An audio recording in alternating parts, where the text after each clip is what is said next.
കൈത്ത 6-ാം വെള്ളി.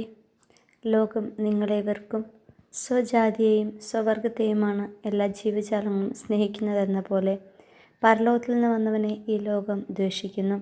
അത് സ്വാഭാവികം. ലോകത്തിൽ നിന്നുള്ളവരായിരുന്നുവെങ്കിൽ ലോകം നിങ്ങളെ സ്നേഹിക്കുമായിരുന്നു. ദൈവത്തിൻ്റെ സഭയെയും സഭാ അധികാരികളെയും സഭാ സ്ഥാപനങ്ങളെയും ലോകം വെറുക്കുന്നു. അനാവശ്യമായി അന്ത്യചർച്ചകളിലേക്ക് നയിക്കുന്നു. സ്വജനങ്ങളെന്ന് കരുതിയവർ പോലും പുച്ഛത്തോടെ സംസാരിക്കുന്നു. പരമപരിശുദ്ധനായ വിശുദ്ധ മദർ തെരേസയും അതുപോലെ പ്രവർത്തിക്കുന്ന എല്ലാവരും കുരിശിലേറ്റപ്പെടുന്നു. യേശുവിൻ്റെ ജീവൻ രക്ഷിക്കുവാൻ പീലാത്തോസ് ഏറെ ശ്രമിച്ചു. എന്നാൽ സ്വജനം നിർദോഷിയായവനെ നിർബന്ധിച്ച് കുരിശിൽ തറച്ചു. പകരം വിപ്ലവകാരിയായ ബറാബാസിനെ അവർ സഹർഷം സ്വീകരിച്ചു. കാരണം ലോകം എന്നും ലോകത്തെ മാത്രം സ്നേഹിക്കുന്നു.